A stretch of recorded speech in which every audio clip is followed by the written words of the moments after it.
Good morning. I'm Dr. Ara Deuk, and we are here at the Deuk Spine Institute getting ready to perform the first of 6 surgeries today.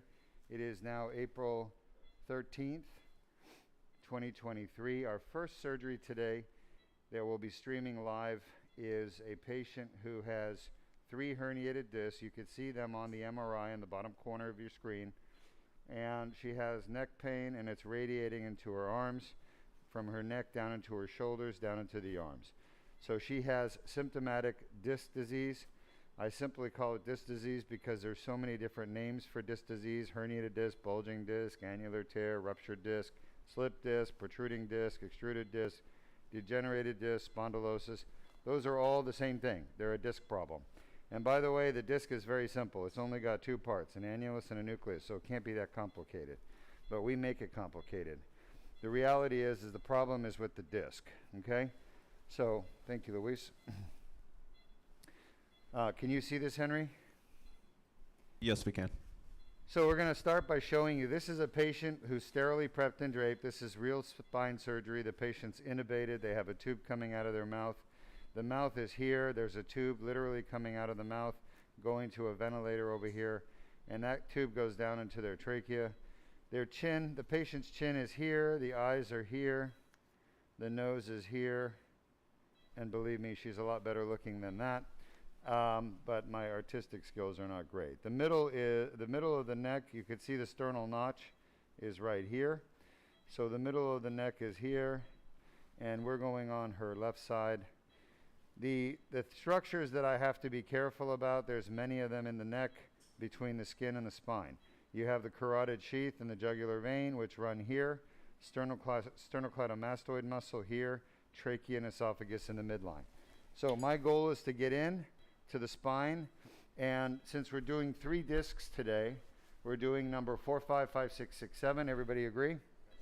We want to start over the middle disc. That means it's the center of the surgical field.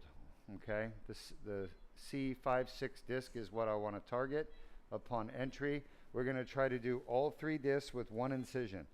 That incision will be 4 millimeters, and I'm going to fix 3 discs with one single 4 millimeter incision. That's the goal.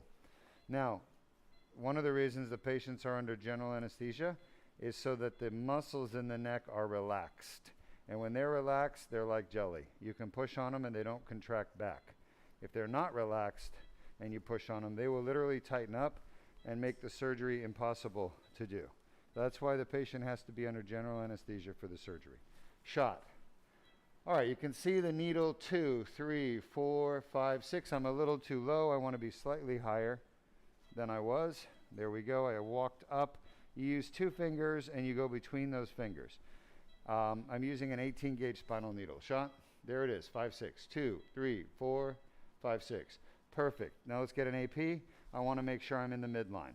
I can feel the spine with my fingertips, by the way, in case you're wondering. I'm literally touching her spine. Perfect. So we're almost exactly in the center. Are we broadcasting? Of course. All right, excellent. So you can see that on that picture also I displaced the trachea and esophagus. So 2, 3, 4, 5, 6. So I was a little high there. Let's go down just a little bit. When I say high, I mean north or superior. Shot. That's a little too inferior, but I'd rather be a little inferior than superior. Shot. All right, so that looks pretty good right there. 2, 3, 4, 5, 6. You agree, Luis? Jordan? Shot. Now I'm touching the spine, okay? You can see the tip of my needle touching the front of C6. I'm going to lift, slide north just a little bit, retouch, and we're in front of the disc right there. It's perfect. I'm touching the ALL, anterior longitudinal ligament, AP. Let's see, make sure we're in the middle of the spine quickly. Shot. We are. Back to a lateral. So the needle tip is right in the center of the spine where you want to be. Shot. All right. I'm entering the annulus through the front. People ask me, when you enter the annulus through the front, doesn't that damage the disc? The answer is no, it doesn't. Because there are tissues in your body that can be spread apart. Shot. I've turned the needle a little bit. Shot.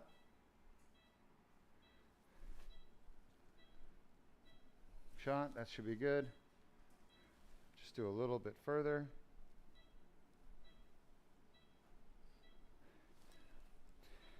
Shot.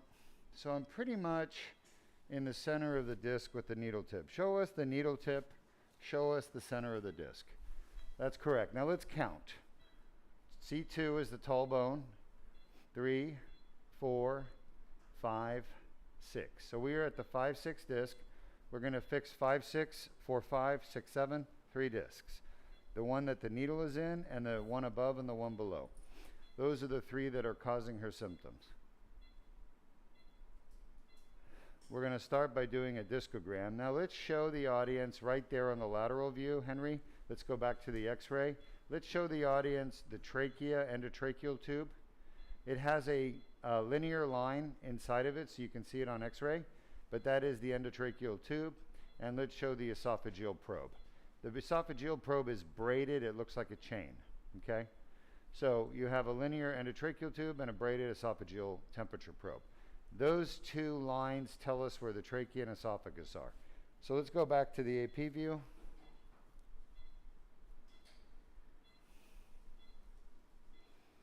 The AP view is going to show us the midline of the spine with the spinous processes.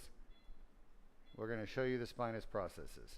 It'll also show you the trachea and esophagus. Show us the spinous processes.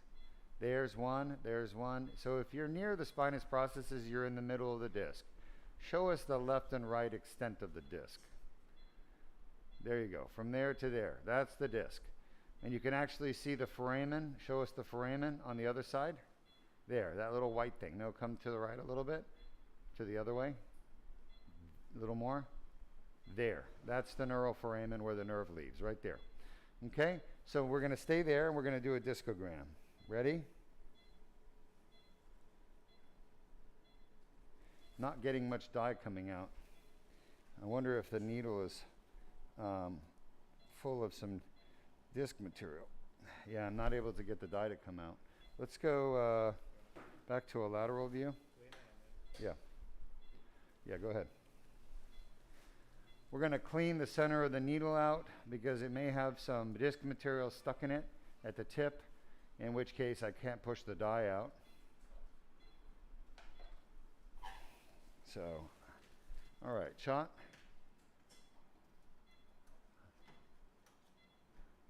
Shot.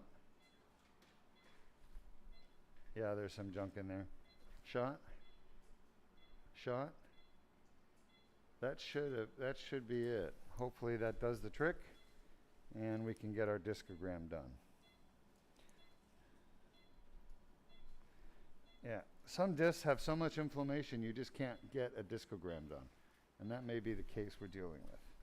All right, well, we've done what we can. It's a mostly degenerated disc. I don't know if you have that, Henry, by the way. It's more of a degenerative disc disease. Did you shorten this? Guide wire? No. Shot? Just looks shorter than normal. Shot? All right, so the guide wire is in place. Now we're going to numb up the skin and we're going to do our incision. We're going to use a little bit of lidocaine and marcaine. We don't use epinephrine anymore. We discovered that it's increasing the blood pressure a little bit. We want to avoid that.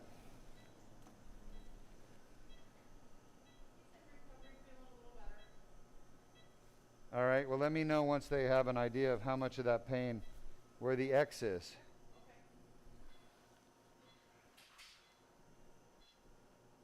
Incision, 4 millimeter incision. Now I'm going to take out the needle. Shot. Again, you're watching live surgery. We broadcast our surgeries live for a reason. Number one, we want you to be able to watch and ask questions during the surgery so I can answer them as I go along. And number two, the best way to learn surgery is to actually watch it live. And we don't edit anything. That way you know what you're watching is real. There's nothing that's been edited out or edited in.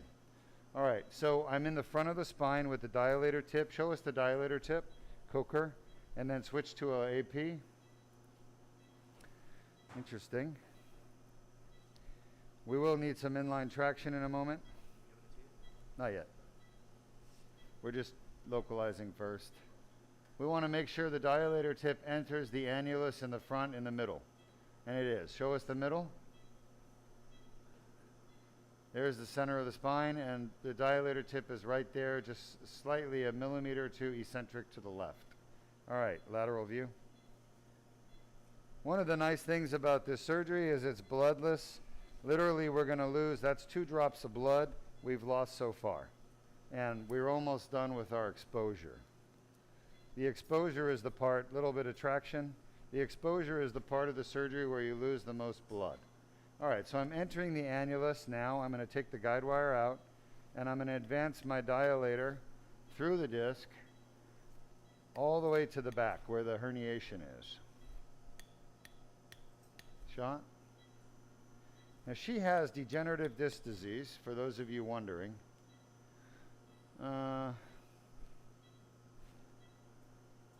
Hold that.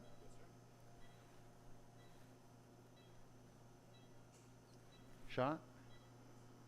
Huh, went away. You see that? That was the water. Irrigation, I should say. Boy, that is a collapsed disc. That's why. It's got a lot of scar tissue here. Are we giving inline? Yeah, she's got a severely degenerated disc here. I can't get that in any further. We're gonna have to just go with that. I may be able to, give me a little more inline.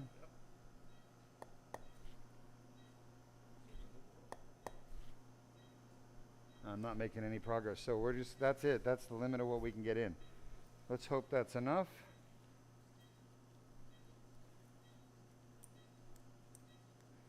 All right. Any questions from our audience? We're going to need a little more inline. No current questions. And are you sure that we are able to ask questions? Yes, we are. Excellent. We do have a few comments. One from good morning, one thank you so much, and a comment saying, what a game changer. Your team does great work. Thank you so much. All right, so the good thing is that we are able to get questions and comments. All right, let's see if I can just get it a little bit further. I'd like to be a little further back. Sometimes when you get the tube in, it actually opens the disc space a little bit more. I felt that go a little bit, no? Nothing significant. Just have to be careful because we're working above the spinal cord. We don't have any margin for error. Well, let's see what happens there. It may just be an angulation issue of the fluoro.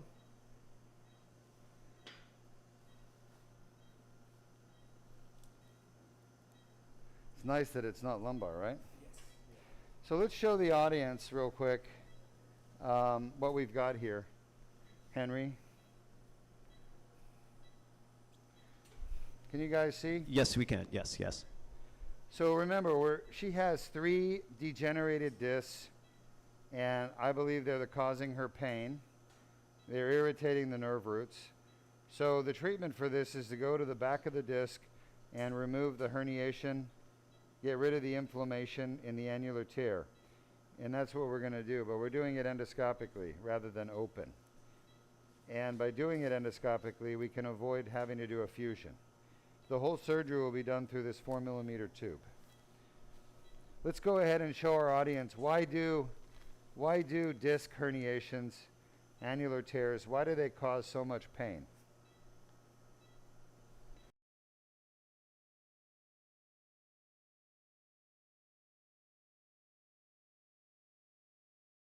Traumatic injury on the disc can cause annular tears to form.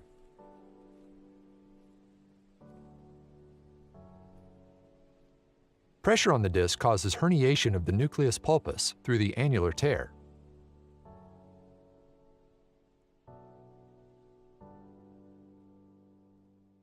inflammatory tissue develops within the annular tear, causing neck pain.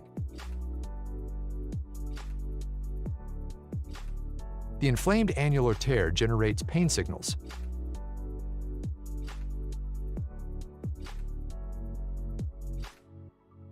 Additional injuries can cause worsening symptoms.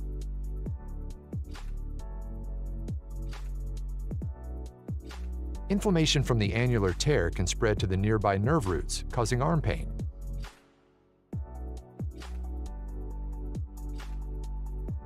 Pain signals travel up the nerves to the brain, causing localized neck pain.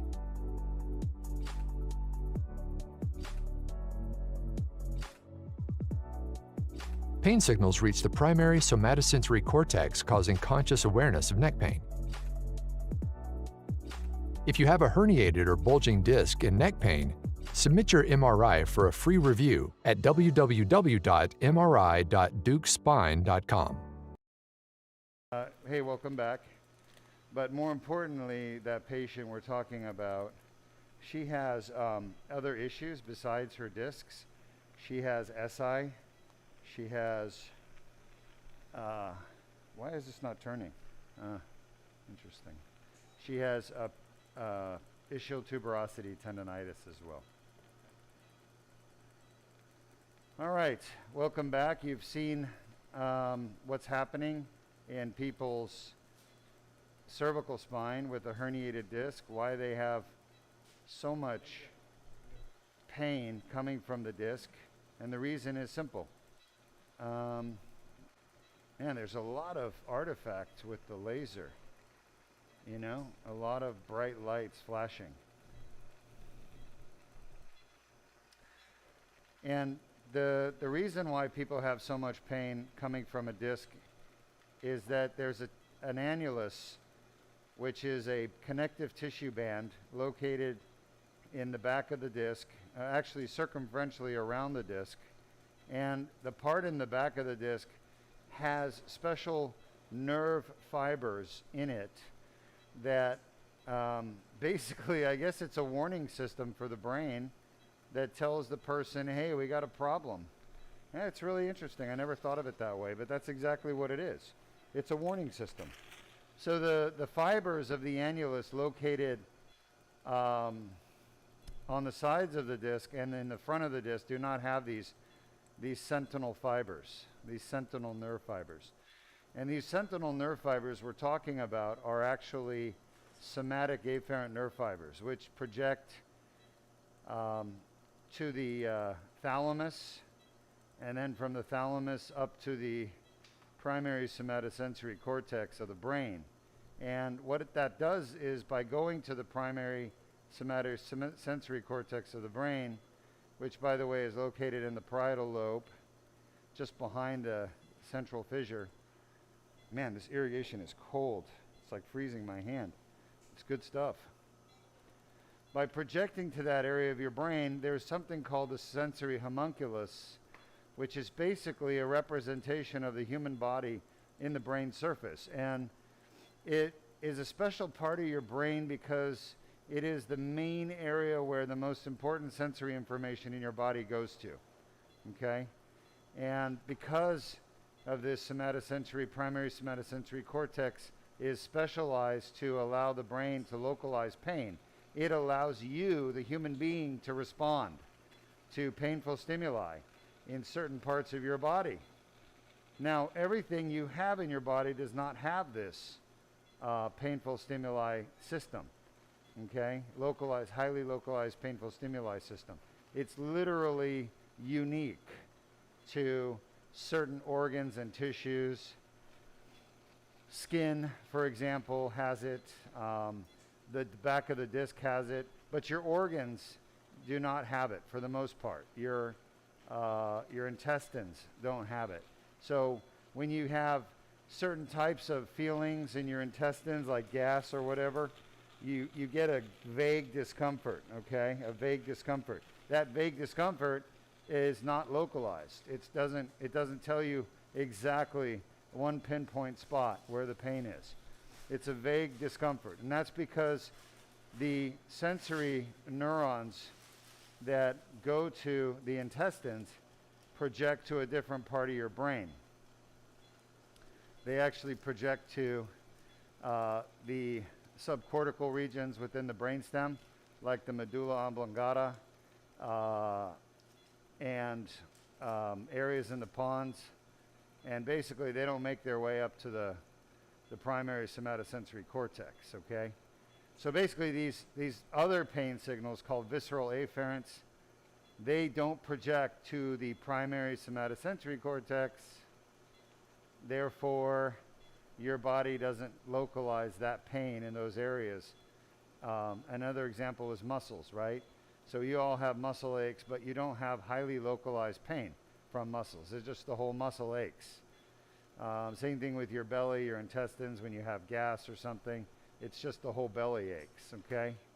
So basically, there's two types of sensory systems, if you want to think about it, based on where they project to in the brain or brainstem.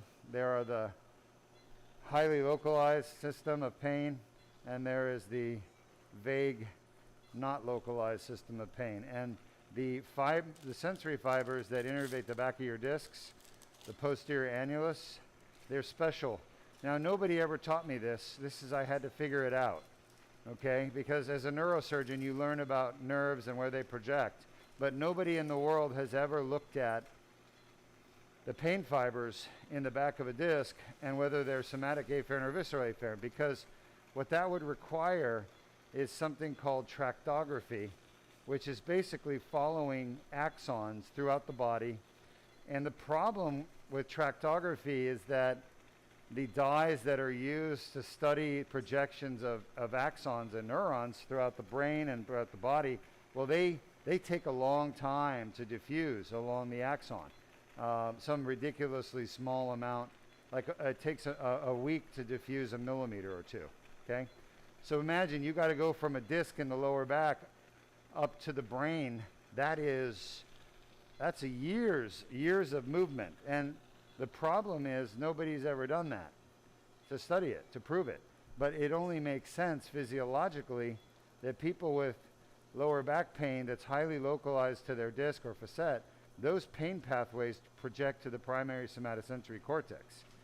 And that's just what is called an assumption or a scientific presumption based on knowledge of the pathways that currently exist that we do have. And that's my theory.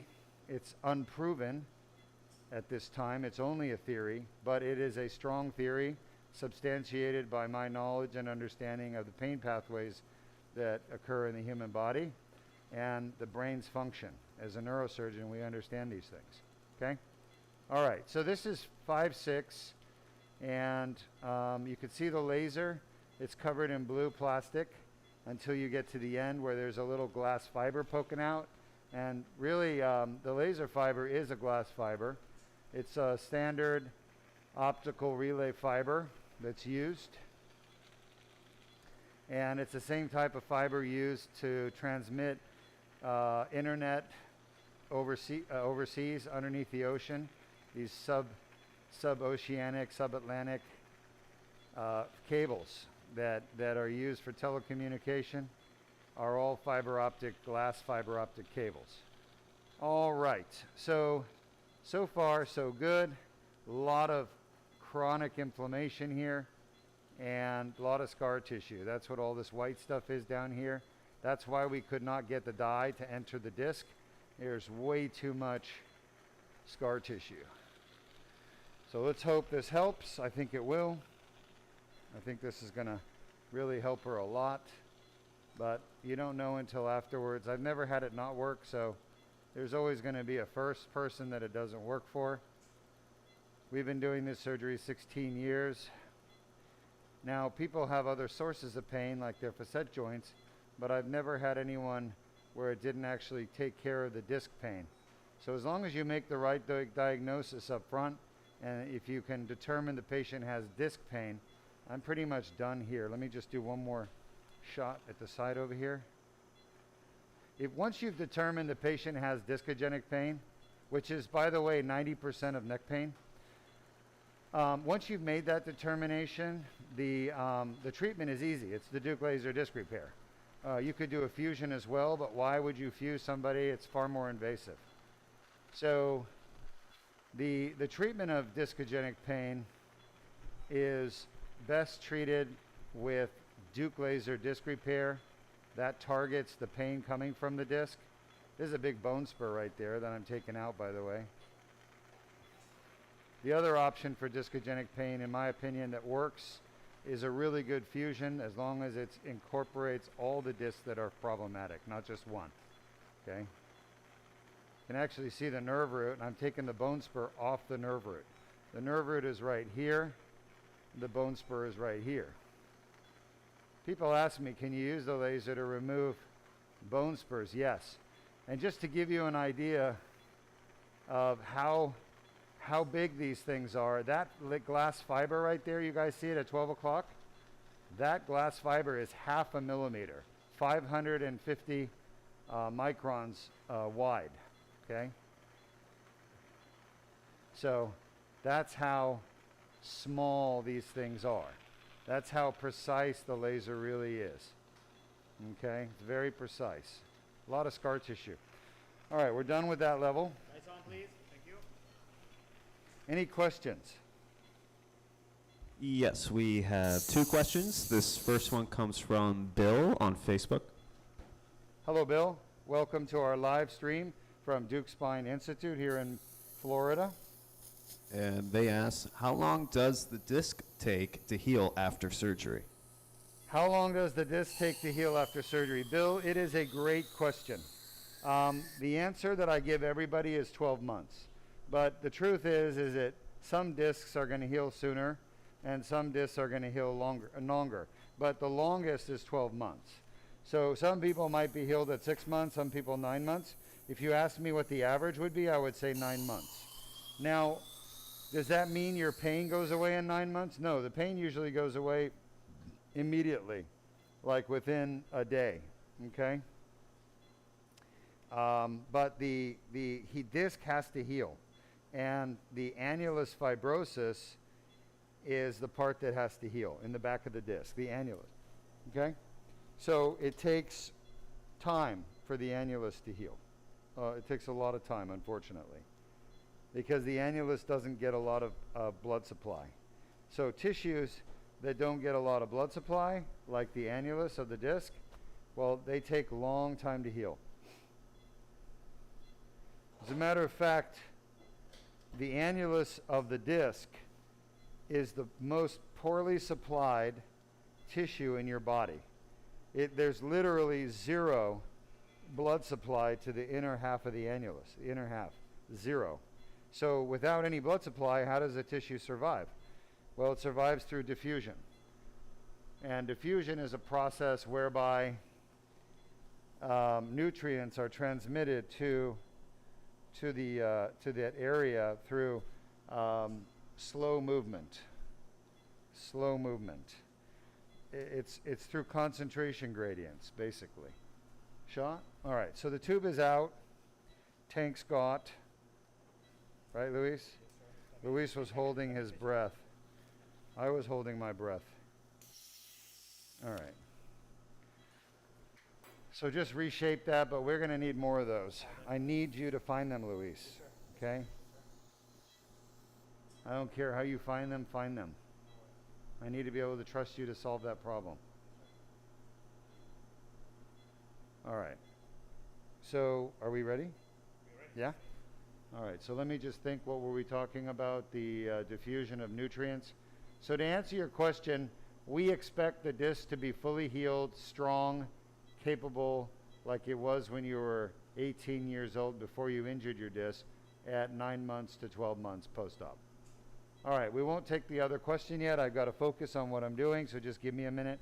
You don't need to flex the patient. I don't want flexion, that's for sure. Don't flex. Don't flex. When you're putting your hands, you're flexing. What you need to do is put your hands on the side and pull, not get under the head and pull, because when you go under the head, you're flexing. All right. So for right now, you can just relax. Once I get in front of the disc, then we'll worry about distraction. Can you guys see this here? So we have a 4 mm incision right there, Henry. Bam. Yes, we see All it. right. Shot. All right, I'm going to move this dilator. This is a technique that was developed at Deuk Spine Institute by me 16 years ago. And the reason I developed this technique is because I decided a long time ago that people shouldn't have to have 2 or 3 surgeries if they have 2 or 3 herniated discs. But the people who taught me the surgery, the tube and the approach, the Koreans, and Sebastian Reuten in Germany, so a German surgeon, and a couple of Korean neurosurgeons, Dr. Sang-Ho Lee, Dr. Gun Choi, Dr. Sebastian Reuten from South Korea and Germany, they would only treat 1 disc at a time. And they would send the patient home, and a few months later they would do a 2nd disc, and a few months later a 3rd disc, okay? I decided I'm going to get them all done in 1 surgery. Is there a way to do it? So I developed the Deuk spine crawl, okay? Is there a better word for it? We're going to crawl to the next disc, all right? I'm going to show you how to do that. You don't need to do that. I'm going to first come out with the dilator, and as soon as I get to the edge of the disc, the front part, I'm going to let the tip come out and slide south, and I have to feel this. So if you can't feel your hands, do not do this kind of surgery. You have to have great feeling, okay? I could feel it come out. The second thing, step 2, once you get out, you keep the tip on the vertebral body. You keep it on the ALL in front of the vertebral body. Then I'm going to check my AP and make sure I'm in the middle. See that? I'm not in the middle. I'm a little bit to the patient's left. So I'm going to move the dilator tip slightly to the right. I have to stay on the vertebral body. That did not feel like it moved. Oh, it did.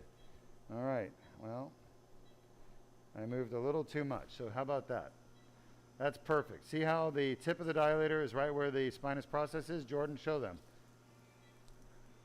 The tip of the dilator is sitting on the front of the spine, dead center, right there. Okay, as long as you're lining up with the spinous process, you're fine. Now I'm going to go back to a lateral view, and I'm going to move my dilator down to the next disc, which this happens to be 6-7. Shot. And shot. I feel like I'm on top of the disc, yes. And I can feel it spongy. All right, shot, and then AP. Perfect, I'm right in the center. Now let's get an AP view. AP is front back. I want to make sure that I have not moved off to the side. Folks, if you're going to do this kind of surgery, you must. There we are, dead center. Show us. Show us with the arrow. See the spinous process right there? I'm literally over the spinous process. Now the spinous process is in the back of the spine. I'm in the front. But it's a reference point that tells us where the center of the spine is. Okay, any questions? Yes, we have a question from. I don't need distraction yet. We have a question from Arida on Who? Arida. Okay. Arida on YouTube. Aribe? Aride. Apologies. Is that Dr. Aribe? I do From not know. Tampa? I don't know. Last Okay. name Danny Lova. All right, very good. And they asked, do you accept Medicare or TRICARE for life? Thank you. Yes, we do accept Medicare at Deuk Spine. However, Medicare will not pay for this Deuk laser disc repair. There's something wrong with the injector. Is there? No? The Medicare will not pay for the Deuk laser disc repair, guys. TRICARE used to pay. We went to battle with TRICARE because Humana, who runs TRICARE, doesn't want to pay. They want to save money. They don't want to pay for your medical care. So Humana tried to say no to the Deuk laser disc repair, pipe cleaner. And Humana approved the Deuk laser disc repair for years. We did over 20 surgeries on Humana TRICARE. And then after they approved the surgeries, they got the bill. And then they tried to get out of paying the bill by saying, oh, the surgeries aren't necessary. They're not medically necessary. So we fought TRICARE, and we spent $100,000. There it is. You could see the tear, actually, just a second ago. Let's see if I can show you. Shot. Shot. All right. Well, the dye's leaking out through the tear. We spent over $100,000, like $150,000 in legal fees fighting them because they did what's called sham peer review, where they said it's not covered because it's not medically necessary. What they did was they hired some spine surgeons who lied and basically made up things and said, no, we shouldn't cover this. And then we called them on it, and they were misrepresenting the data in the literature. We brought that to court. The judge heard our case, and they ruled against TRICARE, and TRICARE had to pay for the surgery. But ever since then, now the military has said, okay, well, any surgery that doesn't have a Medicare value, we're not going to pay for. So it's approved, but we won't pay. It's basically shell games. The insurance companies are not your friends. The government is not your friend. The government spends literally billions of dollars on computer software called electronic medical records that do absolutely nothing to help patients at all. And it's been proven over and over again. They spend all these billions of dollars on software to make people rich, who then turn around and support politicians in their campaigns, like Epic, for example, or one of these other EMR systems. I worked at the VA system for years, 7 years, and they have a computer software system called Meditech, and it was perfect. There was nothing wrong with it. It kept great data, patient medications, all your tests you had, MRIs, X-rays, CTs. It had all the results in there. You could even pull up the diagnostic images on their PAC system. And I used that back in the 90s, and it was beautiful. It was like the best EMR system there was. So why did the VA need to go out and spend $5 billion on a new EMR system when they had the best EMR system in the world? And you know, they paid that $5 billion to private companies who then give kickbacks to the politicians who force the VA to basically buy that system.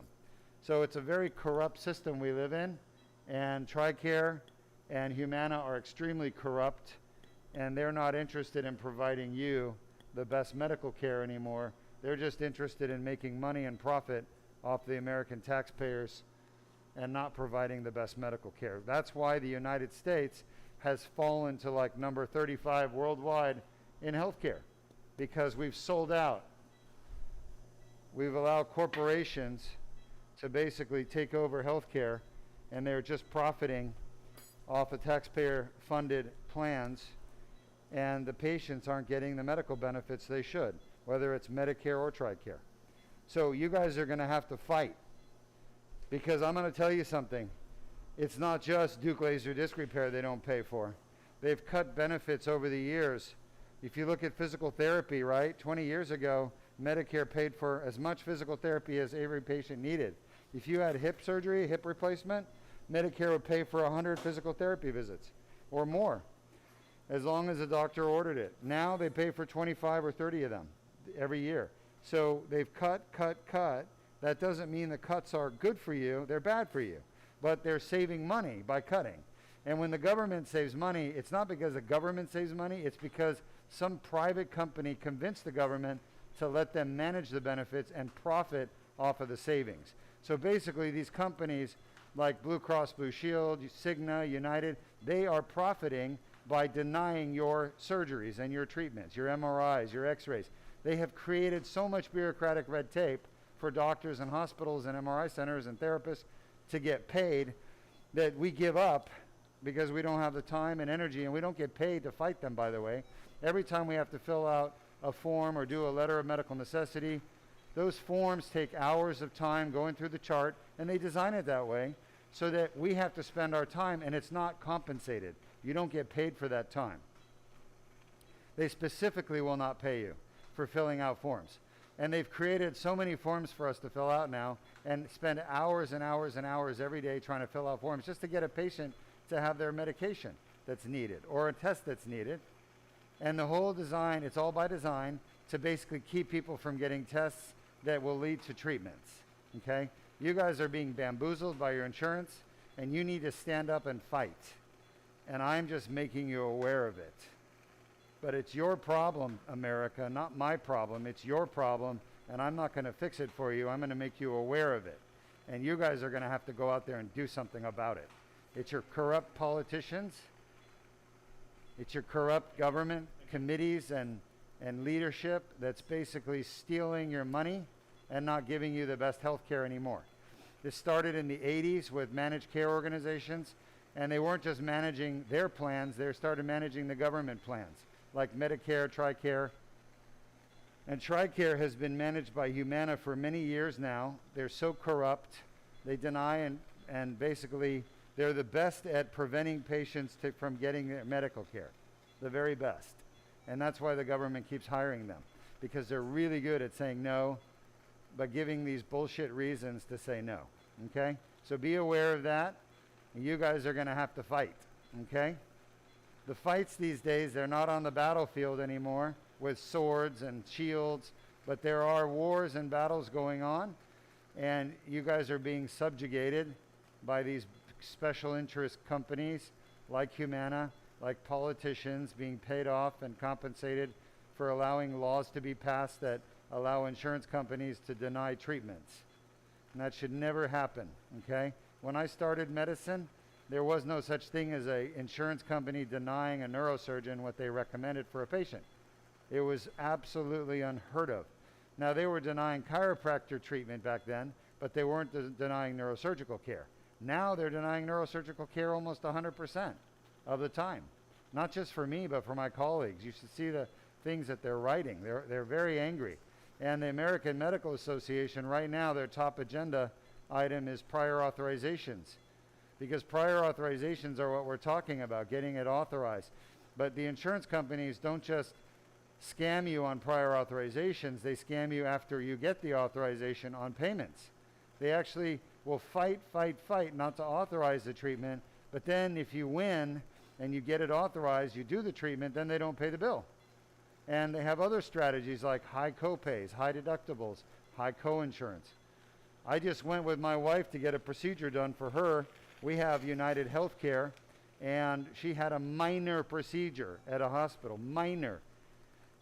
And we had to pay $14,000 out of pocket for that minor procedure that took like an hour, not even an hour, and not even an invasive procedure, okay? So why is it that we're paying $14,000, which is the whole bill, by the way, and the United Healthcare pays nothing? And the only thing United Healthcare does is take the charge from $20,000, which the hospital charges, down to $14,000, and then we pay the $14,000 as the patient. So we are being scammed out of our health. And so don't get angry at me that your insurance doesn't pay for the best treatment in the world. Get angry at your government. Get angry at your politicians. Get angry at yourself for sitting around and doing nothing about it. Okay? Yeah, I'm angry at you for not doing anything about it. You better believe it. I've been watching this happen for 20 years, and I've been talking about it for 20 years. And I'm really upset with the American public for not doing anything about it. We have the most corrupt government in the world.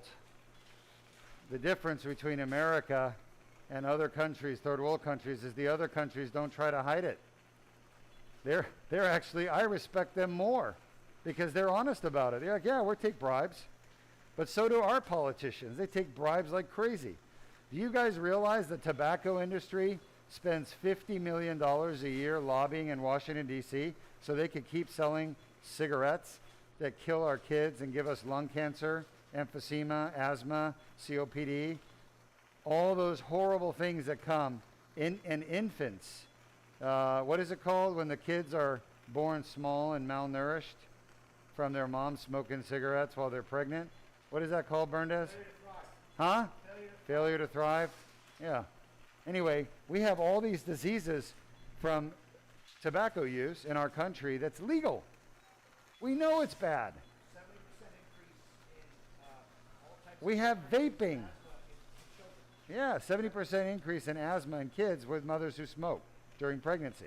My point is, our government is bought, and it's bought by large corporations, and those corporations profit by taking money meant for you to pay doctors and hospitals, which is why hospitals are now struggling and going bankrupt.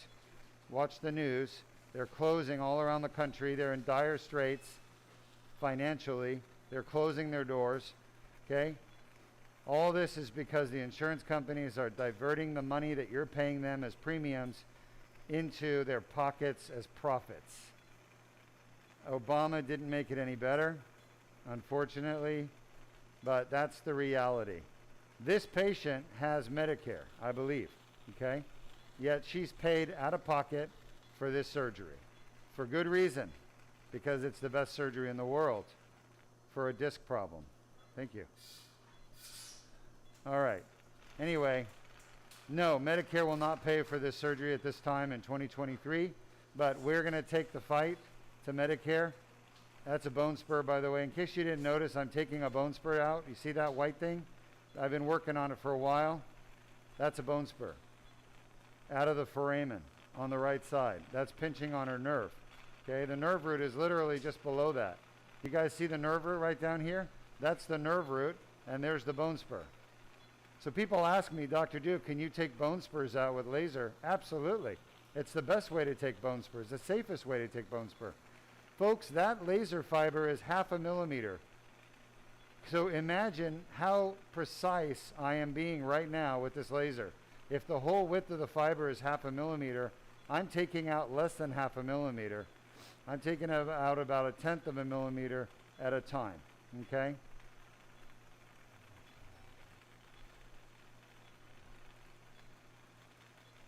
Questions? Yes, we have a question from Gadam on YouTube.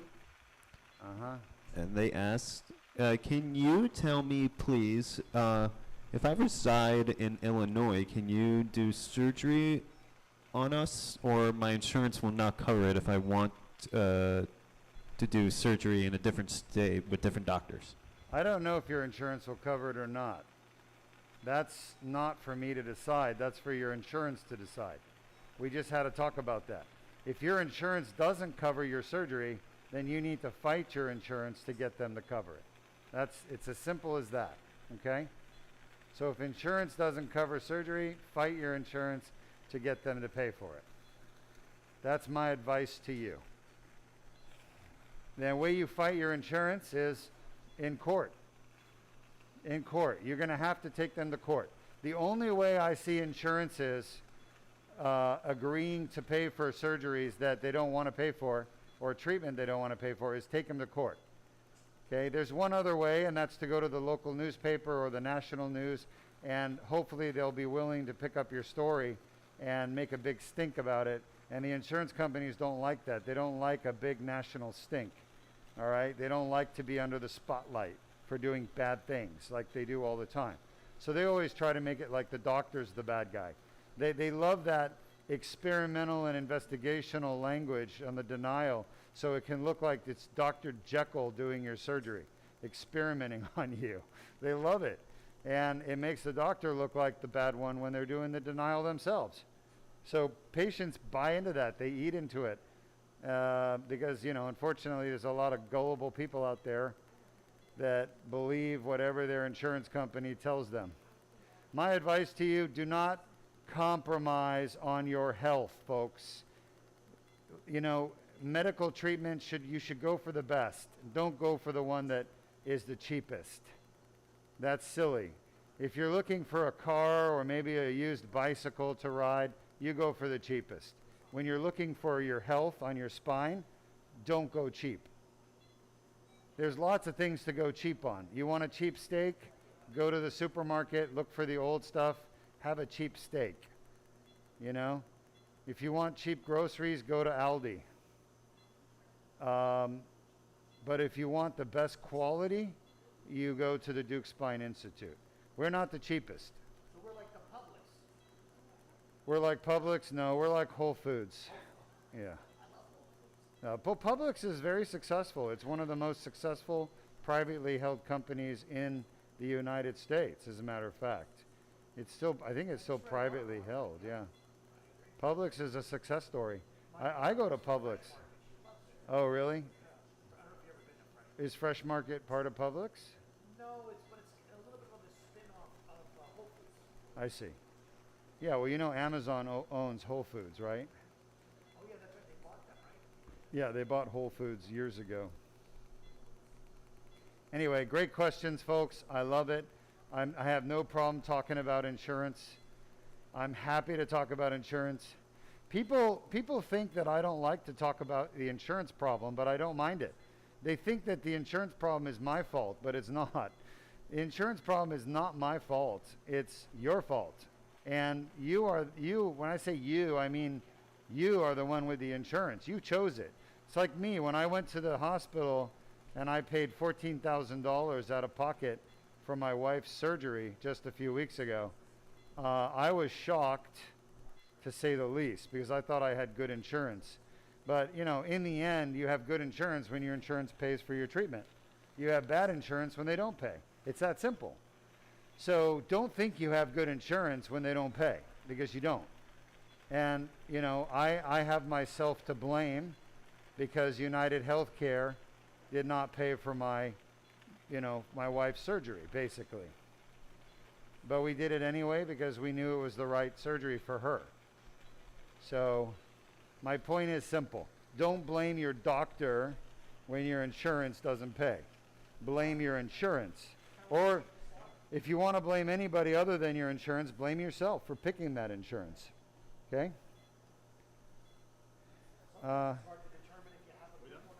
We're done. Lights on, please. Yeah, scope off, lights on. So we're done with the second disc, which is number 6-7. We're going to move to the third disc. I'm going to use a little antiseptic called betadine. Why don't you run the video, Henry, showing how does the Deuk laser disc repair actually work in the cervical spine. I have no suction, guys. Hello, ladies, no suction. No suction on the, there we go, thank you. What happened? Did it come loose? Oh. I thought I would have to start sucking on it like a straw. Huh? Right? I'm just kidding.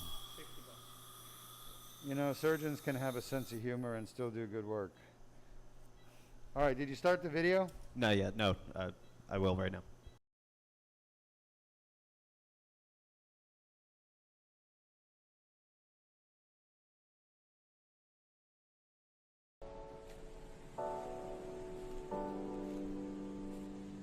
The inflamed annular tear causes neck pain. Inflammation of the nerve roots causes arm pain. A Band-Aid-sized skin incision is made. A small tube is inserted without damaging the bone or soft tissues.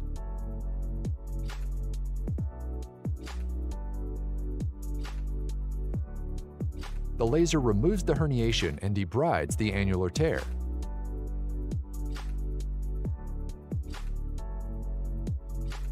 The annular tear heals on its own. It can take up to 12 months.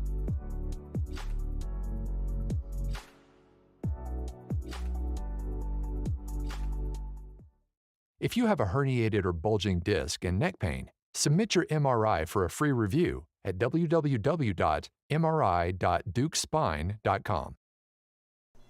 Welcome back. We're getting ready to transition to our third and final disc in the neck. We have already fixed number 5, 6, and 6, 7. If you look at the x-ray, you can count. Let's count. 2, 3, 4, 5, 6, 7. So we just finished 6, 7. We're getting ready to go up to number 4, 5. We've already done 5, 6. We're going to go to 4, 5. So to do that, I have to use the Deuk slide. The Deuk slide, spelled D-E-U-K, not D-U-K-E. Deuk slide is in Deuk Spine Institute. This is a technique developed here. Pay attention if you want to do this surgery. I recommend do not do this at home. But we're going to keep the dilator in position. We're going to wiggle the tube out.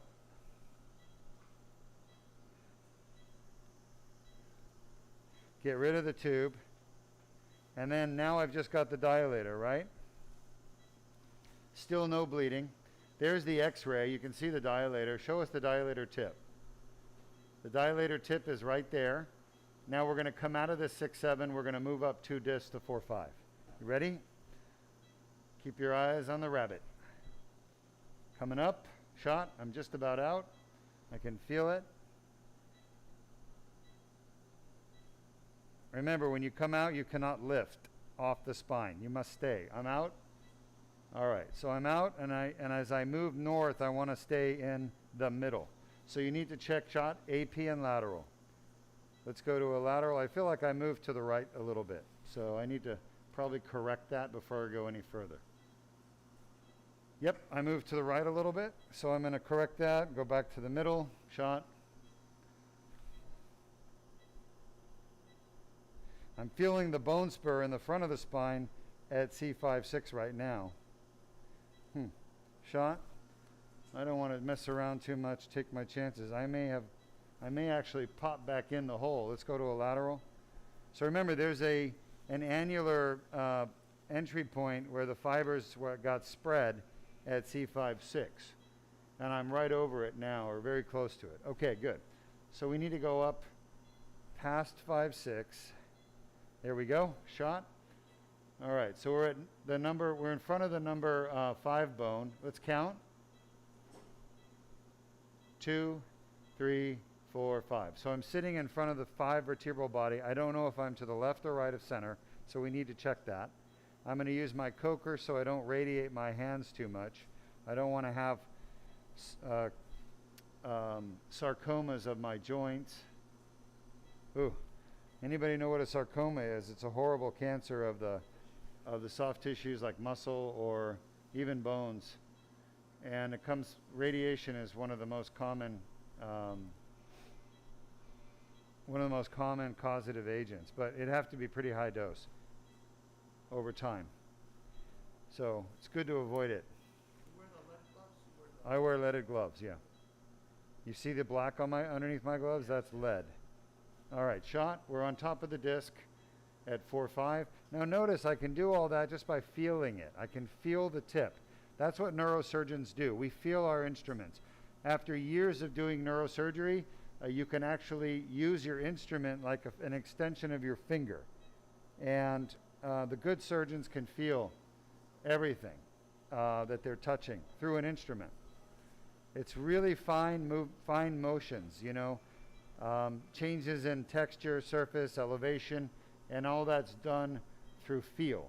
Okay, we are in front of number 4-5. We're going to enter through the anterior annulus, shot.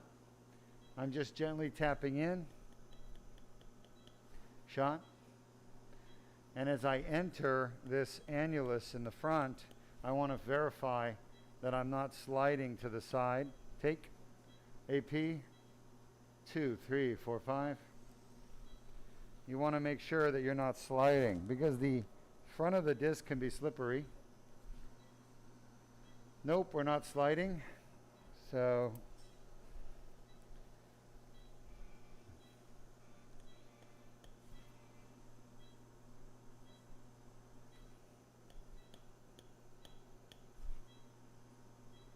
almost there. And again, this will be our third and final disc that we are repairing in this patient. What's next, folks? DPR room 2? Shot. Because we have so many surgeries today, 6 of them, we're going to shot. Shot. Yeah, there's a lot of junk in here. Shot. I think I got it out. Yeah, we got it out. Because we have 6 surgeries today, we're going to move 2 of our surgeries that are not going to be videoed, broadcasted into another room. Really hard to get any dye out. Oh, we got it. Good. I'm going to bring this to the back of the disc. We're not going to broadcast our Deuk plasma rhizotomies because we just don't have time to do that. So I apologize in advance if you're hoping to watch that today.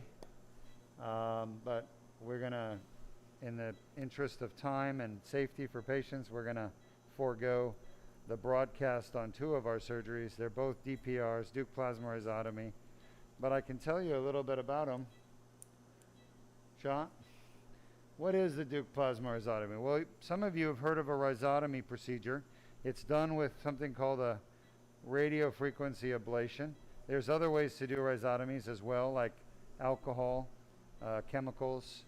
They can rhizotomize nerves with chemicals like glycerol. And we do this in just inline traction. Inline traction, everybody.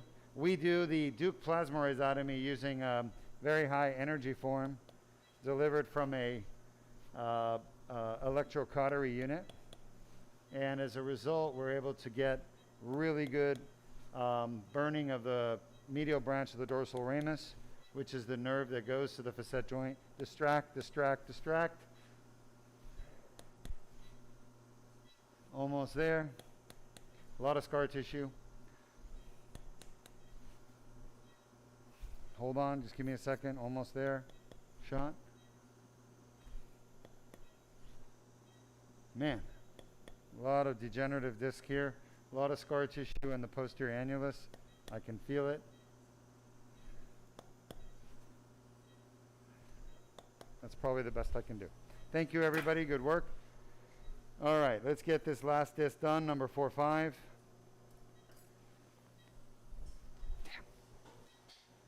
Hold on. Make sure these tines are not pushed together too much or apart. Looks good. Hopefully that'll hold. These tubes must be created or purchased. Okay, Luis, that is your top priority. Yes, sir. I thought we had already worked out a solution. My engineer is not the solution necessarily. Okay, we need something reliable. Yes, sir. Well, I have one, but I don't care about the markings here. I just care about the actual tube. No. But it just remember that we talked about 10,000 to do the reverse. Yeah, engineer. Well, I want a total price to yeah, manufacture just no the problem. tubes. That's the most important thing. The scopes can all be repaired. All right, how are we doing there, Henry? Any questions? Yes, we have a couple questions. This next one comes from Jay Mora on YouTube. Hello, Jay. Welcome to our broadcast. Thank you, Oscar. Great job. And they Way to be attentive. They- Oops. they asked, do you do workman's comp OWCP? Do we do workman's comp? The answer is yes.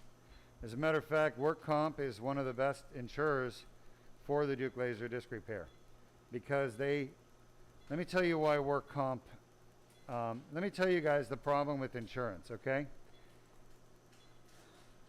Workman's comp is very unique insurance. And what it does is if you get injured on the job, the work comp insurance, they call the work comp adjuster, work comp carrier, sorry, they have to pay for your injury for the rest of your life, okay? Remember that point. It's very, very important. By law, work comp insurance must pay for your injury for the rest of your life, okay? Remember that. If you, on the other hand, if you go and get Blue Cross Blue Shield or United Healthcare, they do not have to pay for your medical care the rest of your life. They only pay as long as you're paying them. And they know that. So they don't care about getting you the best care. Because you may have them one year and then you're going to change insurance and go with somebody else the next year. But work comp, you don't get away from. They're stuck with you. So they actually want the best surgery. Medicare does not want the best surgery. Medicare wants you to have bad surgery. Because if you have bad surgery, then you're going to tell all your friends you had bad surgery. And guess what? You're going to spread the news that spine surgery is bad. And they would love you to do that. Because then nobody's going to have spine surgery. They're not going to pay for your surgery. Because nobody wants it. Who wants to have surgery that's bad? So that's why Medicare only covers bad surgery, laminectomy, microdiscectomy, fusions. And they're trying to cut back on fusions, by the way. So Medicare and Blue Cross Blue Shield, United Healthcare, Aetna, Cigna, they all want only bad surgeries available for patients because they know those surgeries have a bad reputation and that patients are going to avoid them like the plague. Therefore, they don't have to tell you, no, we're not covering that surgery. They just know that you won't want a fusion, you won't want a laminectomy because they have a bad reputation, okay? So they let the reputation do their dirty work, which is the denial for treatment. All right. Now, when it comes to workman's comp, it's a different kind of insurance. They own that injury. So if you go and have a bad surgery, guess what? They're going to be paying for the next surgery because the bad one didn't work. So they're going to have to pay for the good surgery. So they're going to keep paying and paying and paying for the rest of your life for all your surgeries on your back or your neck. They don't want to do that. They want to get you fixed, which is why work comp pays for the Deuk laser disc repair.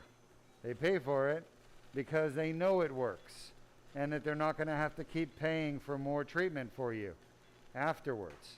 You see, the problem is when you get a fusion or a laminectomy, the insurance companies know that you're going to come back and get more surgery, for sure, and that you're going to get pain management as well. And you're going to spend quite literally millions of dollars over 20, 30, 40 years in treatment.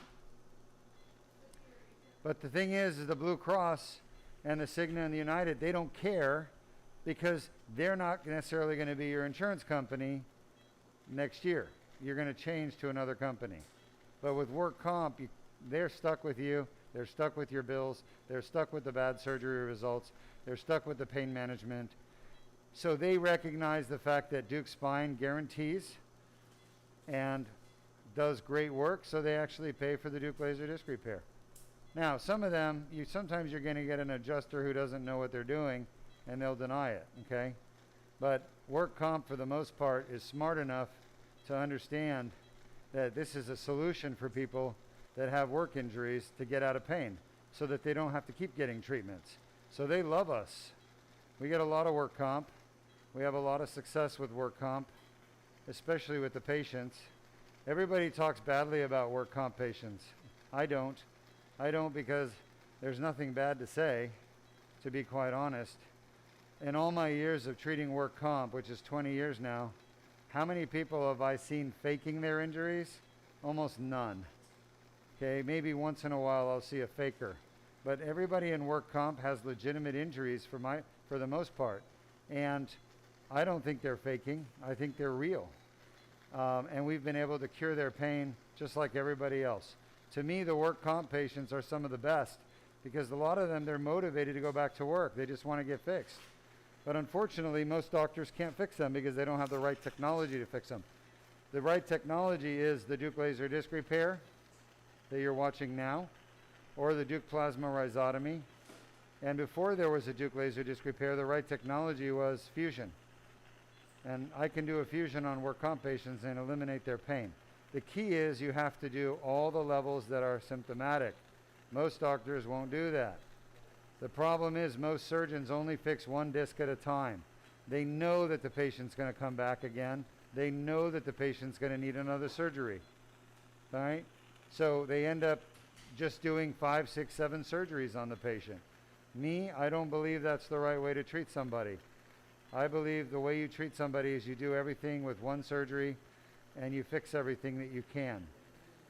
Now, I'm not perfect. I can't do everything in one surgery. Sometimes we have to break it up, and sometimes they don't need a surgery. They need a pain management procedure, okay? But for the most part at Deuk Spine, we're going to fix everything. If you give us the opportunity to do it, we're going to get it done.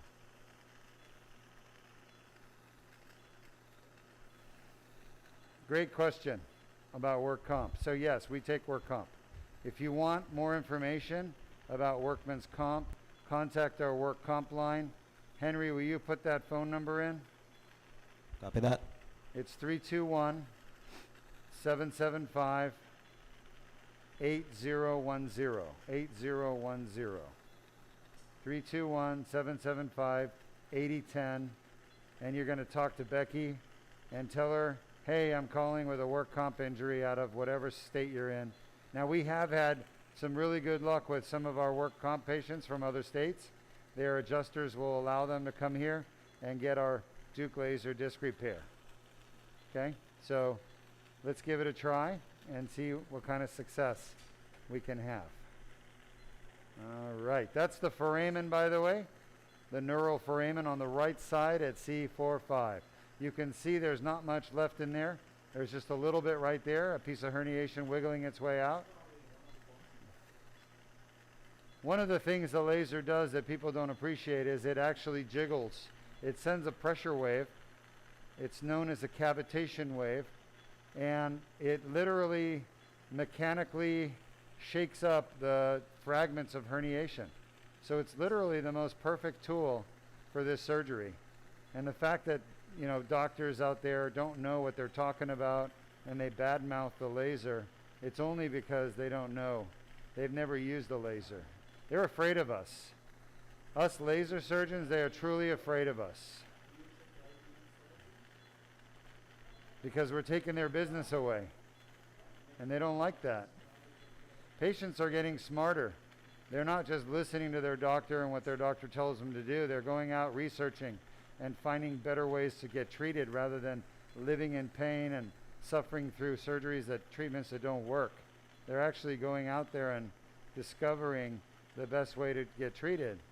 And they're coming across the Deuk laser disc repair, which is the best way. People don't understand. I don't do the Deuk laser disc repair because that's all I know how to do. I don't do the Deuk laser disc repair because I just feel like doing it. I do the Deuk laser disc repair because it truly is the best surgery in the world for a disc problem, a spinal disc problem. There is nothing better. I do all those. I've done all the fusions. I've done 1,000 ACDF fusions, 1,000 ACDFs and artificial discs. Hey, that's a lot of surgery, a lot of fusions. I'm not proud of it, but in the beginning, that's what I was taught from my university. I was taught to do fusions, okay? And that's what everybody was starting to do back in the early 2000s on artificial discs, same thing. And I was taught at the very best neurosurgery training program in the world at the time. I was recommended to go there by Dr. Marty Weiss, who I just reconnected with a few days ago. And Dr. Weiss is a professor emeritus and chairman emeritus at USC in Los Angeles, University of Southern California, Department of Neurosurgery. He's been succeeded by Dr. Stephen Giannotta. Dr. Weiss was my mentor in medical school. I was the valedictorian of my class. Dr. Weiss recognized my interest and talent, and he guided me to University of Florida in Gainesville to work and learn under Dr. Albert Roten, the former chairman who built that program. And he told me that Dr. Roten was the very best neurosurgeon in the country and that that was the best program to train in, best residency training program in the United States and the world. And that's why he wanted me to go there. And I went there. I turned down Hopkins, Harvard, Columbia, Yale, all those programs to train at University of Florida in Gainesville. And I don't have any regrets. I had very good training. More importantly, I met my wife there, and we've been very happily married now for over 20 years. She's my business partner, and she's far more than that. But long story short, it was actually my wife that got me to learn endoscopic spine surgery, because I had an opportunity to learn it by a representative, a rep, who came to me and approached me and said, "You want to learn this technique?" And I said, "No, it's a joke. You know, I went to the very best neurosurgery training program in the world, and we didn't learn it there, so why would I want to go somewhere else and learn it? If it's not taught at UF in Gainesville, then it's garbage." Yeah, I had the same attitude that every other neurosurgeon has. And how wrong was I? But my wife told me, "You know what, just go. See what they're doing. Maybe you'll learn something." And I was like, "Sure, whatever." So I listened to her. And as a result, there's a herniation, by the way. I'm trying to cut this herniation in half because it won't fit out of the tube. So as a result of me going and watching these surgeries from these Korean doctors and German doctors, these pioneers in endoscopic spine surgery, I quickly learned that, my God, this actually works. At the time, they were only treating radiculopathy, which is nerve root compression, basically. And I was going in and learning how to do endoscopic surgery to decompress the nerve roots. But then I started to talk to my patients after the surgery, and I learned that not only did their arm symptom go away, but their neck pain went away. And at first I thought it was a bit of a fluke. Like, nah, can't be. I'm sure it's going to come back because we don't fix neck pain with surgery. That's what I was taught. That's the prevailing belief around the world. Even today, you can't fix neck pain or back pain with surgery. But the reality is their pain went away. And I couldn't understand why their pain went away, but it did. And then I started to think about it after, 40 or 50 surgeries where I consistently got rid of their pain in their neck and back. And I realized what I was doing different than what everybody else was doing. I was using a laser, but I was also doing what's called the annular debridement, which is what I'm doing right now, by the way. And by doing the annular debridement of the posterior annular tear, I was able to cure the people's back pain and neck pain. And I realized there was a link between the annulus fibrosis, which is what I'm working on right now, been working on actually, and their symptoms of back and neck pain.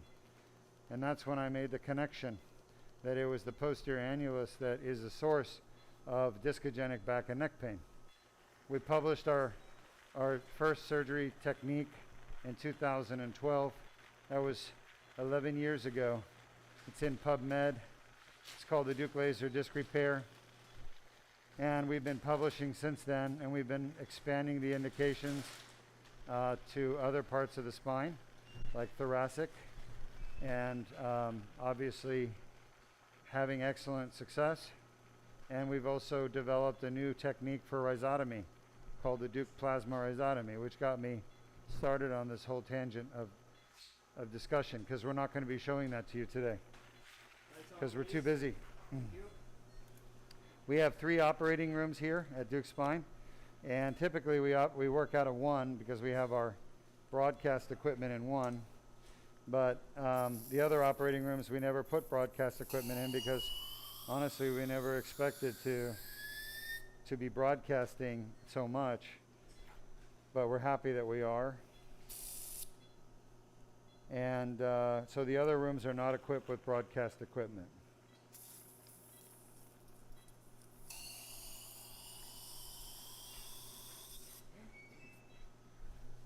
We're done. So I'm going to show you. Check this out, folks. Lights on. Lights on here? Yeah. Can you guys see okay there, Henry? Turn that light on, please. Yes, we can. Turn that light on, please. So this is her face looking up at you, her chest here, her neck here. We did 1 4-millimeter incision, and I fixed 3 herniated discs, degenerated discs with that 1 incision. Okay? I'm going to take this tube out, and just take a look at this tube. Okay? This tube is quite literally, give me the measuring stick underneath on top of my finger. Other way.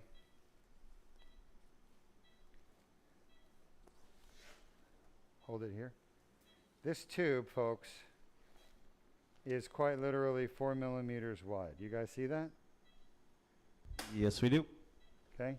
No joke. 4 millimeters, 3 discs with a laser.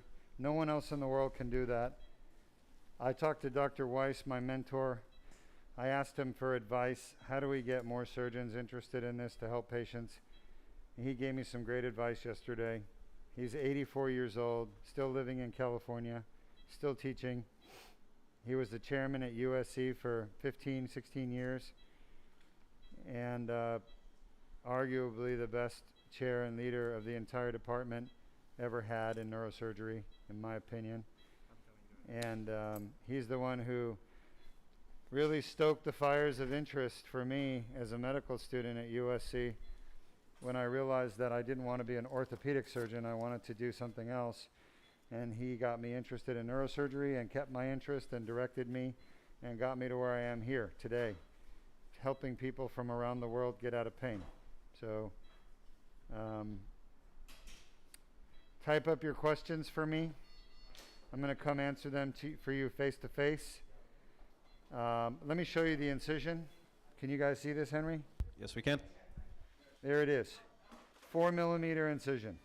Just big enough to fit that tube. No bleeding. We had probably 5 drops of blood the whole surgery. and no fusion, no metal, no biologics, nothing unnatural, totally natural surgery, just helping her disc heal itself because the disc couldn't heal itself. It tried. It needed a little bit of help, and we gave it that help by doing an annular debridement. So she's going to go home in an hour. This is completely outpatient, no hospital involved, no implant company involved, and no insurance involved, just doctor-patient. That's it. So type up your questions. I'll be happy to answer them for you. Great job, team. Next surgery we will not broadcast, but the one after is a lumbar 3-level Deuk laser disc repair. So you got to see a cervical. Next will be a lumbar in about an hour and a half. Thanks. Go to a testimonial.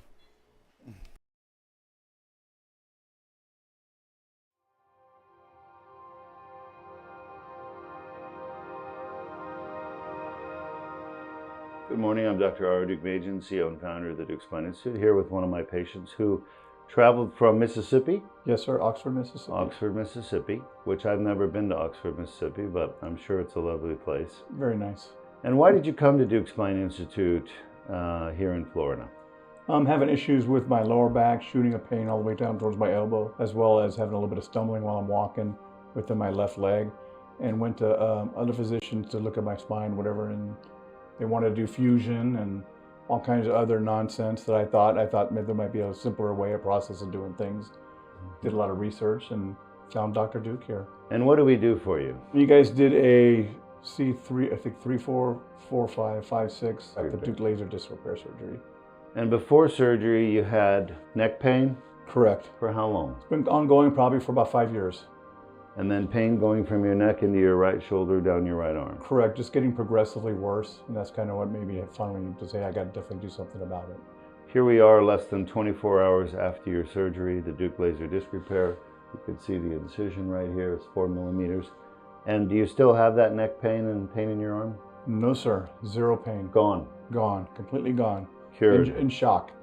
Results better than I actually anticipated, which is a good thing, right? That's what I'm here for. Well, I'm not shocked. It's what we expect to see typically, which is good. The procedure works, and that's why we do it. It works better than anything else. Were you offered any other treatments? Yeah, they wanted me to go look at a, what do they call a spinal deformity doctor. And they possibly looked at like doing rods and pins and all that kind of good, the fusion and everything. So it just kind of... Why didn't you want to do the fusion option? Long time recovery time and just more of a difficult surgery. Yeah. Much more difficult surgery. And me working in a house, I still want to have good quality of life in the future. Yeah. Well, fusions have complications, a lot of complications. Scar tissue, bleeding, and pain. Are you having any pain right now from the surgery? No, not at all. Just a little stiffness when I turn left to right, but that's par for the course. Yeah, the stiffness is going to take some time to work out. Sure. You've had bad arthritis in your neck, your discs were degenerated. You had degenerative disc disease and herniations and bone spur at C3-4, C4-5, C5-6. We went in and fixed all three. You will need therapy to increase the range of motion. It'll take time and you'll get better. Are you happy with your decision to come to Deuk Spine Institute? Very happy. I flew all the way down here from Oxford. Yeah, very good. So absolutely made the long trip. I fly back Saturday. And I feel much better flying on the plane than I did earlier. Just thinking, I'm not on any kind of pain medication, none of the muscle relaxant. There's zero pain, so I feel more comfortable hopping on that plane. And we did it all through a 4 millimeter incision. You could actually see the incision with the little tube going in to your discs. I moved the tube from one disc to the next, and we went back to the back of the disc where the tear was, and I cleaned the tears up with the laser. So that usually does the trick of getting rid of the neck pain when it comes from a herniated disc. And of course, we unpinched the nerve roots that were going down your arm. So that's why your arm is feeling better as well. I don't expect any of that to come back. You should be pain-free the rest of your life. Just don't re-injure the discs. Absolutely. I'm definitely glad to get my quality of life back. That's the number one thing. Anything you want to tell your audience? Anybody that's dealing with the same issues I have, I definitely recommend to come to the Deuk Institute of laser surgery. It's a wonderful thing. All right. Well, congratulations. Thank you Safe so much. I travels appreciate it. to Thank you so much. We will.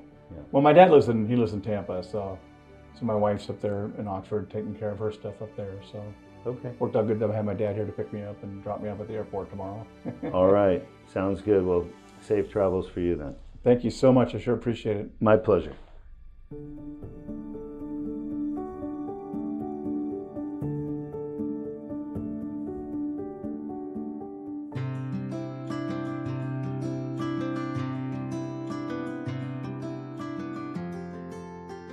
Good morning, I'm Dr. Deuk. It's December 9, 2022, and I have with me one of my patients who traveled from out of state, Texas to be exact. Yes, sir.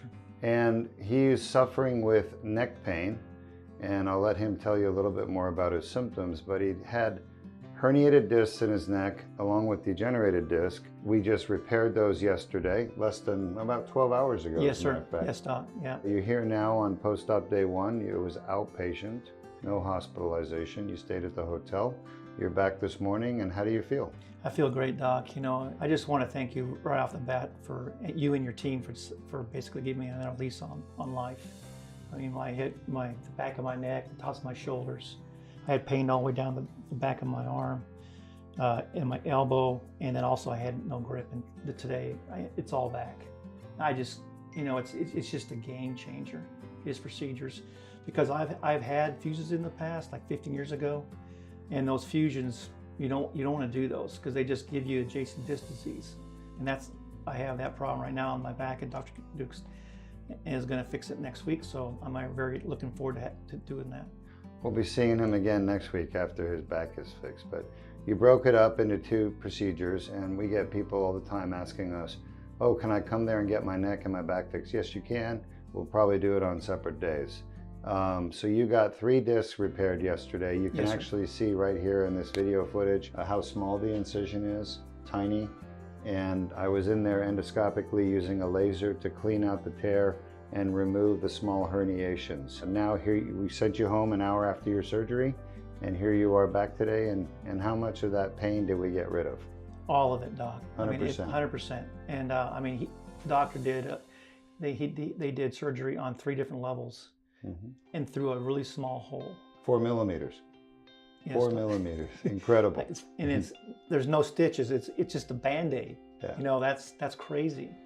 You know, if you have a fusion for three level fusion, I don't know how long that would be, but it's it's terrible. about that long Yeah. for a 3-level fusion. And then of course you'll have swallowing trouble for months, Not and good. then you'll have pain, and you'll be on narcotics. Are you on any opioids or narcotics? No, Doc. Last night I went home and to the hotel, and I just took a Tylenol PM, and that's all the medication I've taken since the surgery. Yeah. So with the Deuk laser disc repair, you don't have to worry about getting addicted to painkillers because there are no painkillers. Literally a Tylenol, and that's it, because it's so minimally invasive. Far better than ACDF, far better than any other cervical type of surgery. Well, is there anything else you want to tell your fans out there before we wrap this up? Yeah, I just want to let my parents know and my 10 younger brothers and sisters, if they're watching this, if you have back issues, you need to come see Dr. Deuk, because he is one of the only people in the world that can do this procedure, and it is a game changer, and it's well worth it. At least give him a review. He'll do a free MRI review for you. It's just do your research. Go to his deukspine.com, look at his website, and just do your research and give yourself a chance to do the right thing. Well, thank you. And yes, now I'm the only one, but someday there will be another one You hope. who will be doing these Yeah. surgeries, Yeah. and probably better than me. Okay. Thanks, Doc. Appreciate Thank your you, help. sir. Yeah. We'll see you soon. Yeah.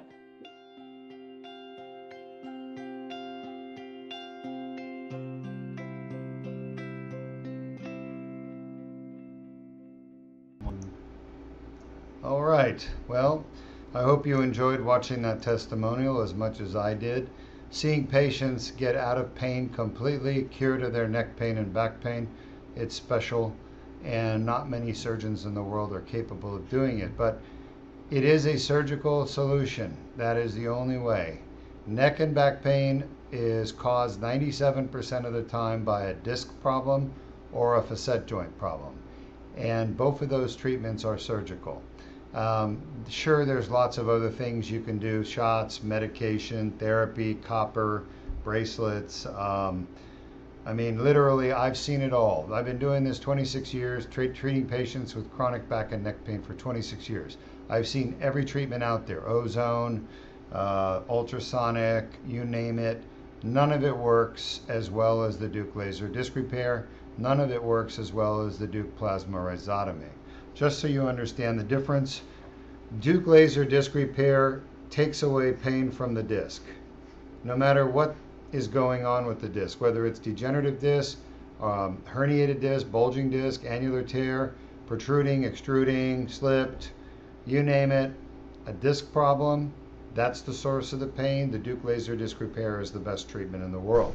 That's where we use a laser to go in and basically, if I take the disc out and show it to you, the back of the disc has a tear and the jelly from the center or nucleus is sticking in the tear. That's where all that neck and back pain comes from. I use a laser to target it. Endoscopically, I can find the tear with the scope, and I use a laser to clean the tear. It's all done arthroscopically, and Deuk Spine Institute is the only place in the world doing it.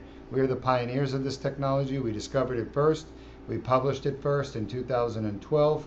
We've been doing it for 16 years now. So we've been doing it since 2007? Okay. Look back here in the back of this disc. There's a little tear there. You see that red line there and there, the other side. Those are annular tears, folks. That's where the pain comes from. By the way, this model was created by me. It's called the Deuk Spine model. All right. It's made by my friend in Canada, who's not my friend anymore, but he was my friend at one time. We're done. We did 3 discs on this lady. They were quite degenerated. She's had problems for 12 years, and she's going to go home in about 30 minutes. So this is an outpatient surgery. It was all done with a 4mm incision right here in the front of the neck on her left side. And I feel really good about the surgery. We got everything done we needed to. I expect her to do quite well. All right, let's take some questions. Yes, this next question comes from Carlos Santana on YouTube. Carlos Santana, I love your music. That's what he says, Dear Dr. Deuk, I saw your previous videos and you had mentioned that discs will take about a year to heal after the DLDR. As far as I understood, DLDR removes only the herniations. Is that a question? I think so, yeah. Yeah, so DLDR does not remove only the herniation. I see what you're saying. All right, let me explain. The DLDR, the primary thing the Deuk laser disc repair does is there's a tear right here, and that tear is full of crud. And the crud is not just the herniation from the center, called the nuclear fragments. It's not just the nuclear fragments in there, but it's scar tissue and inflammatory tissue. And so you have a combination of stuff in there, bone spur, scar tissue, inflammatory tissue, and herniated fragments.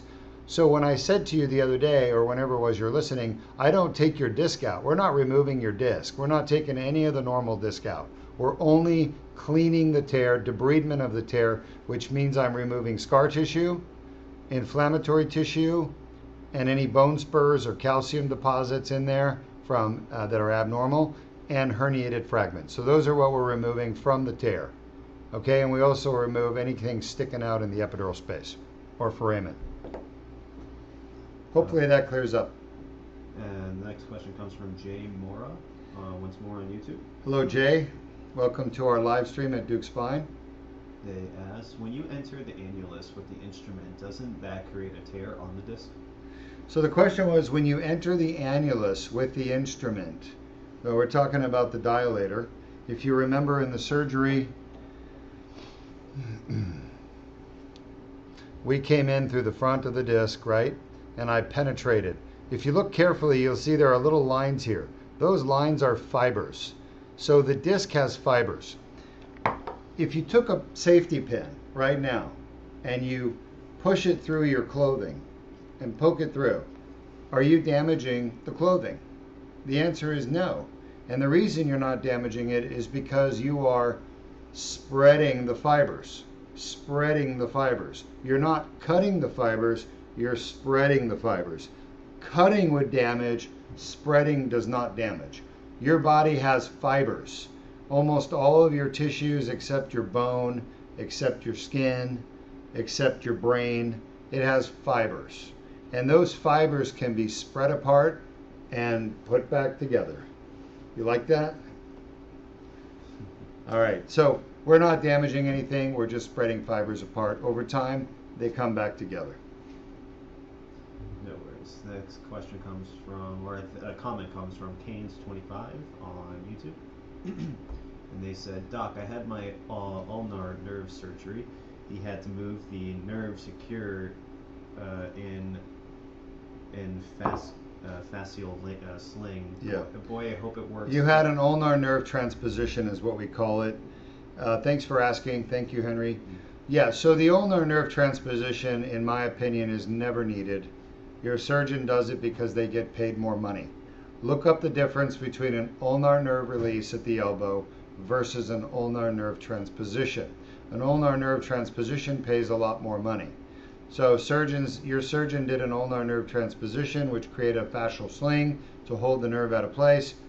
I have never had to do that ever. And what I was taught in residency was that you only do an ulnar nerve transposition when you're during surgery, you bend the elbow and the ulnar nerve pops out of the fossa medially. And I test that on all my ulnar nerve releases. That never happens. I never done an ulnar nerve transposition. It just pays more money. That's why surgeons do it. But it's not better for you. It's worse for you. And here's why it's worse. Because when it doesn't work and another surgeon like me has to go back in and really unpinch the nerve, now I don't know where the nerve is. You can actually cut the nerve because some surgeon moved it and stuck it somewhere else in your arm, and who the fuck knows where it is. And when I go in there and I'm trying to find it in its normal place, I'm going to accidentally cut through the nerve trying to get there. So I'm sorry to be the bearer of bad news, but it just goes along with the theme that I tell every one of you. Just because you have a surgeon living near you doesn't mean you should go to them. There's too much corruption in the industry. These surgeons are doing things to benefit them and not you. You want the best care? Travel. Pack your bags. Get your ass over to Florida to the Deuk Spine Institute. Avoid bad surgery and bad treatment. Get the best right here. You want to see Mickey Mouse? You go to Anaheim and Los Angeles. You go to Florida and Orlando. Those are the two places. Sure, they got Magic Kingdom in China now, but I wouldn't go there personally. Too dangerous. Point I'm trying to make is, if you want something special, you need to be willing to travel for it. And by the way, in case you didn't read the bulletin, spine surgery is special. It just, it's not popping a zit, all right? It's not removing a fungus off your toenail. It is your spine. That's where your nerves live. And people, doctors that do bad surgery, bad treatment, you, the patient, have to live with those results, not the doctor. I promise you. I've had some horrible, horrible outcomes in my patients, not recently, but when I was taking care of patients with brain tumors and strokes, and those are diseases that are out of control. The doctor cannot control them. Those patients do horrible, many of them, and they die. It's not my fault, it's the disease's fault.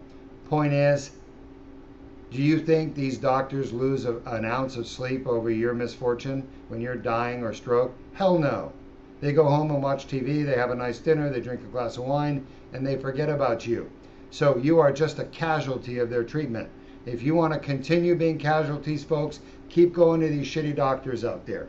You want the best care, you come to the Deuk Spine. We actually have a conscience. All right, next question comes from Carlos once more on YouTube. And they said, can the DLDR be combined with any other form of disc sealing, and do you think it could be provide synergistic effects in disc longevity if performed after DLDR? Yeah, Carlos Santana. It's really interesting. I've listened to your music for years. Never did I think of you as a scientist, but you are correct. If we could find a way to get the disc to seal quicker, that would definitely be better. I have not found anything that would allow that. Now, there are products on the market called Disc Seal. They're horrible. They're garbage. Do not get them put in. They are catastrophes, okay? All Disc Seal is this.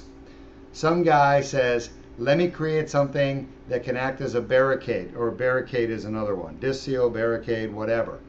They're like, okay, how can I make money? Let me create something that sounds really good.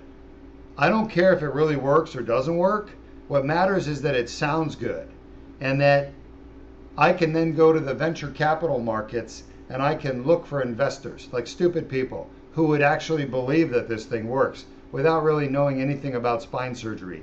And I'm going to get these venture capitalists to invest millions of dollars into my idea, my intellectual property, and I'm going to have them make me rich, but at the same time, I'm going to create a product and sell them a product that doesn't even work.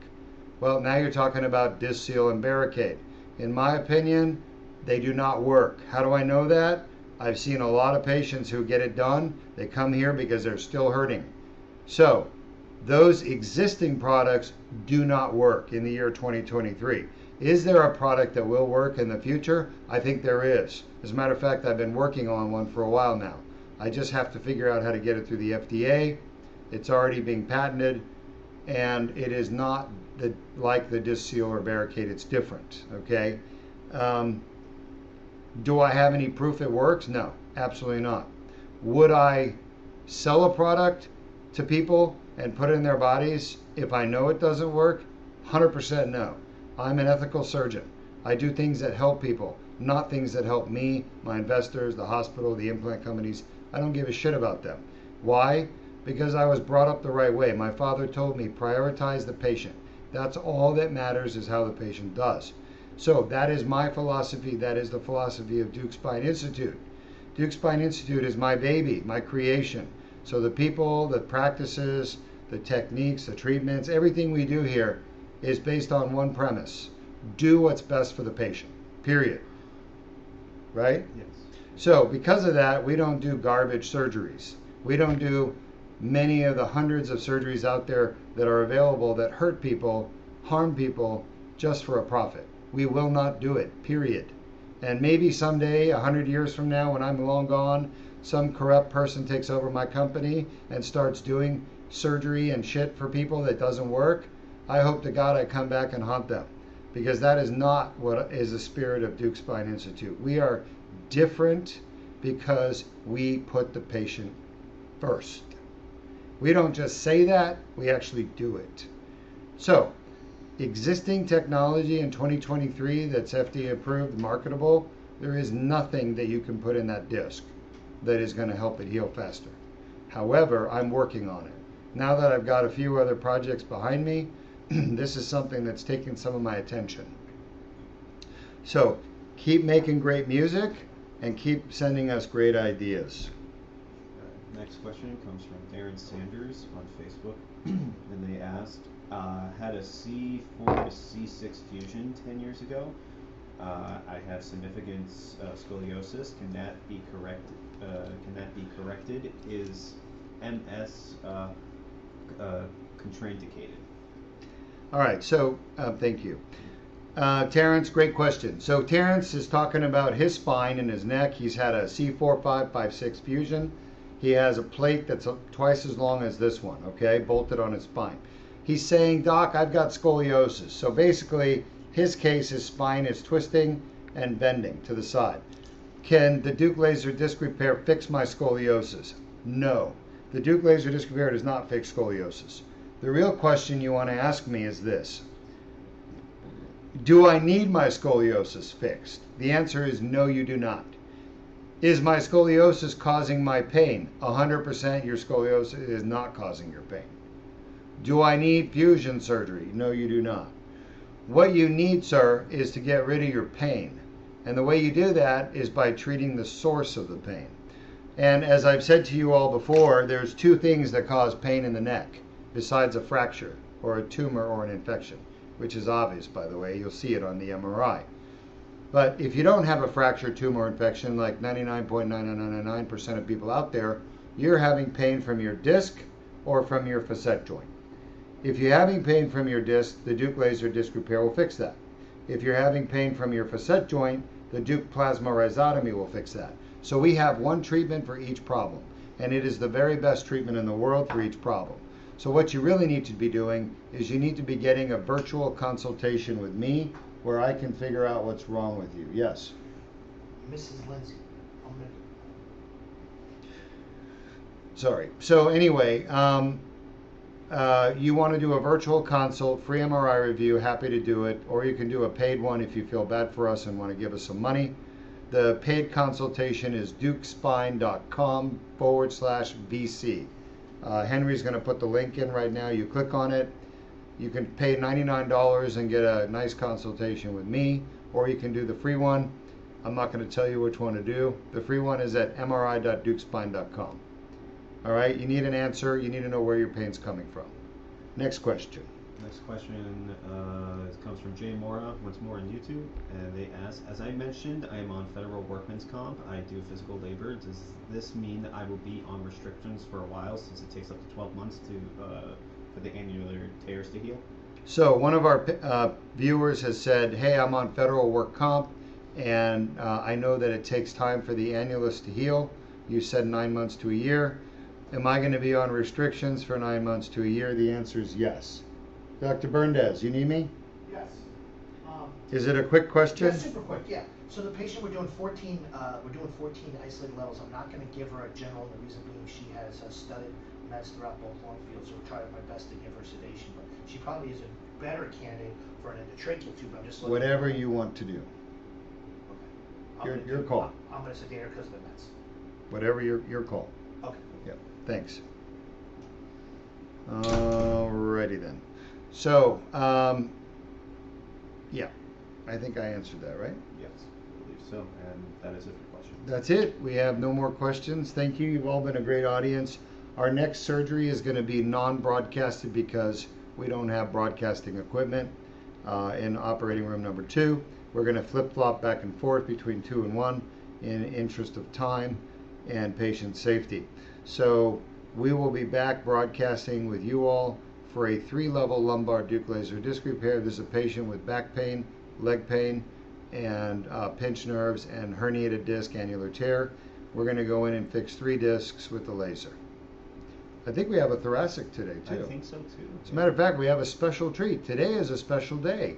We have cervical, we have lumbar, and we have a thoracic case. Our thoracic patient comes to us from North Carolina or South Carolina. Anyway, he has a single level thoracic disc herniation, T6-7. We're going to be performing a Deuk laser disc repair on his thoracic spine. You're going to see history in the making. There's nobody else in the world that does endoscopic transforaminal thoracic surgery for painful discs. Have a nice day. We just got a question right. One more question right at the buzzer. Right at the buzzer. This comes from Andrew Summers on Facebook, and they ask, pain between shoulder blades. MRI shows disc bulging in both C4-5, C5-6. Pain is right between the shoulder blades. How is this possible? All right, so one of our viewers is saying, hey, I've got a herniated disc at C4-5, C5-6. I got pain between my shoulder blades. How is that possible? You are correct to wonder. Because the disc herniations are up here, your shoulder blades are down here. How does that happen? Well, first of all, number one, I don't even know that those 2 herniations are the cause of your pain in your shoulder blades. That's a big assumption. If I examined you over the internet virtually with our MRI review, I could tell you definitively if the pain is coming from those 2 disc herniations in your neck. But as of now, I cannot tell you that. You may have a second problem between your shoulder blades. But let's assume for one moment you have one problem. 2 herniated discs in your neck, nothing else going on. How do herniated discs in the neck cause shoulder blade pain? Very common problem. The way they do it is by irritation of the nerve roots. The nerve roots run behind the disc, as you can see in this diagram right here. Here is the disc, and here is your nerve root. So if there's a herniated disc going backwards, this is backwards, it's going to irritate or compress the nerve root. That refers down into your shoulder. So assuming your C4-5-5-6 disc herniations are the cause of your shoulder blade, which you're telling me they are, I don't know that. I don't necessarily agree with you. I would agree with you if I did a virtual consultation. Maybe. And you may have a second problem in your thoracic area. But let's assume that it is the herniated disc. It's because of referred pain. All right. Have a wonderful day, and hopefully we'll see you all again in about an hour or so for our next surgery, which is the Deuk laser disc repair lumbar.